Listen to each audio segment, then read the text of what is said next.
So this is the Burgman 125cc, and it's a brand new edition of the Burgman. Of course, the Burgman is a very popular and familiar name for a lot of you scooter riders, and this is the 125cc with a brand new motor in there. It's £2,999 or a little bit over, so £3,040 with the on-the-road costs in the UK, and it's going to be available in dealers, as far as I know, pretty much now.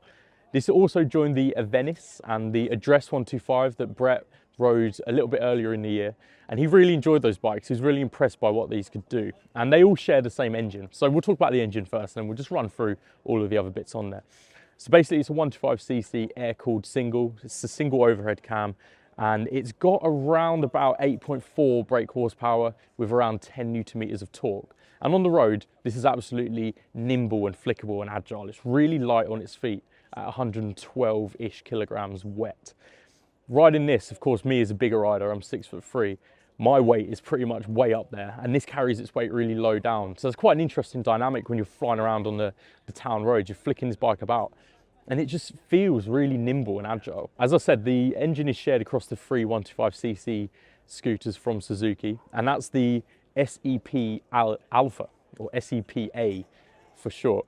So that's the Suzuki Eco Performance A Alpha, which this one has. It includes then start-stop technology, which is a first for Suzuki, and it also includes a silent start technology. Someone just dropped a glass, unlucky. So basically when the scooter itself is coming to a dead stop, it waits a couple of seconds and then the engine will just completely cut off and you're just not wasting any petrol at the light. Then when you want to go, you twist the throttle, open up the throttle a little bit.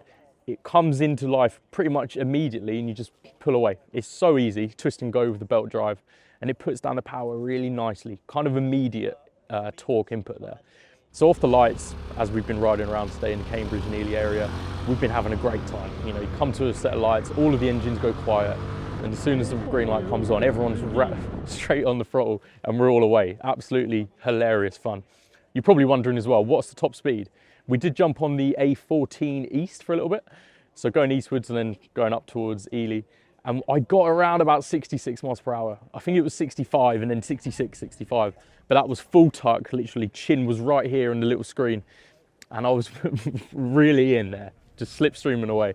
And it was actually quite funny because when you're scooting along at that sort of speed and you've got, you know, 10 other scooters around you, all going like miles per hour different. It's like a little Moto3 race. You've got everyone just going past at the same speed. It's hilarious. But anyway, great fun. I'll move on to a few of the other bits that this bike has got. It's a 5.5 litre tank, and that's something that was quite interesting with this Burgman because the PCX and the NMAX from Honda and Yamaha, they have bigger tank sizes, but this one says it's really fuel efficient. They quote 148 miles per gallon with this Burgman 125, but when you're looking at the actual trip and odometer readings, it gives you an average miles per gallon. I was getting closer to 105 miles per gallon, so you probably get around 120 at a push.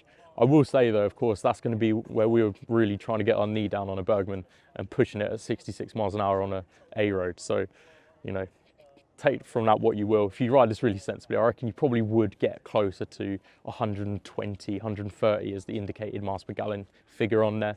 In terms of the ride as well, I will just go on to say that the bike itself feels so light. Of course, the center of gravity is really low down. Got a telescopic fork at the front and the single rear monoshock. The bike itself does feel quite spongy and when you're sort of bouncing around on it, but then when the roads ahead, it's like nice and flat and calm. It's really nice. You're just scooting along nicely, taking in the sights and scenery, and it's quite a beautiful place to be, really. The seat height's 780mm as well, and as I say, I'm quite tall. You've got two seats on there, so the pillion seat at the back, which is a little bit raised up, and you've got grab rails as standard with a sort of rear luggage rack. You can then, of course, whilst we're there, dive into the accessories and look into like top boxes, or even just taking off the plate if you're maybe looking to mount your scooter into a motorhome and then scoot about when you're maybe in France or something like that. So there's a few accessory options like that. And the underseat storage is 21.5 litres, which is quite small. You can't fit a full face lid in there, but you can put your maybe rucksack or some lighter bits of like baggage that you have with you. There's also luggage rails and hooks underneath, so in your footwell, which I will also add is quite spacious. I mean, I've got size 10/11 feet, and they fit on there absolutely fine. You can also lift your feet and put them on the front, like the front boards. So if you want to ride a little bit more cruise and relax, you can do that, and it's still quite stable. Naturally, of course, because it's quite a short wheelbase, it's 1290mm as the wheelbase with 12-inch wheels, when you're going into some of the corners and, you know, low center of gravity with someone as big as me on top, you do feel like the bike's gonna like collapse in on itself, but you get used to it straight away, and it's really comfortable and just agile and nippy. Diving around cars and going through traffic in, say, a commuter or city environment is going to be absolutely bang on, I will say. Just quickly jumping into the brakes as well. So at the front, you've got a disc brake. At the rear, you've got a drum brake, and they're combined as the braking system. So when you activate the rear, some of the front comes on, and you do actually feel when you pull in the front lever a little bit, then pull the rear, the front lever does come in a little bit as well. It's quite an interesting feeling. And realistically, because it's a small bike, it weighs next to nothing at 112 kilograms or thereabouts. So the brakes are absolutely fine on this. I mean, they're quite soft in their input, and you don't really need sharp brakes on this at all. I did try and lock the rear a little bit just to see what would happen, and it didn't lock up at all. It just slowed down quicker. So bang on for that. So just diving into the screen as well, it's quite a simplistic LCD dash, but it doesn't need to be anything more than it is, especially at this price point where it's undercutting the PCX and the NMAX, which I'd say Suzuki are looking at as the main competitors. So the LCD dash displays your speed, it displays the temperature on the side of the engine. So you've got a little fuel gauge there as well, 5 bars on that. You've got A and B trip and the total odometer. And that's it really, you don't need anything else. I mean, it's an LCD dash. There is also USB ports in here. So you've got a little cubby hole on the left that has a little USB in there, and that's self-lit as well. So when you open it up and take off the cover, you've got a little blue light in there, so you can easily find to plug in your phone or your device that you've got in the compartment. The compartment's not lockable, so don't leave anything in there whilst you're away from the bike, but that's always there. You've also got an easy access little bit on the right, so you can keep some stuff in there. Not really much, so it's not very deep. And then you've got the ignition bit above there as well, so you can press a button to put a little magnetic lock on over the top, and then the key has a little thing to open that up, basically. Nice amount of options in terms of the base spec of the bike. Under seat storage, as I say, 21.5 litres, could be a little bit bigger, but it does absolutely fine as well. I mean, you can put in your basic items there. I have a rucksack with me today with all of the camera gear and stuff like that in there, and I've just chucked everything under the seat and just not had to worry about it at all. I don't even need this, to be honest, but don't want that flying away into the canal. I didn't mention, actually, this has got a centre stand, which is quite nice. So as you can see, it's just sat on the centre stand nice and easy. Get stuff into the underseat compartment really easily on this as well. And overall, maybe we'll start wrapping up here. Some pros and cons. Put this away. So 3 pros and cons of the Suzuki Burgman 125 Street EX.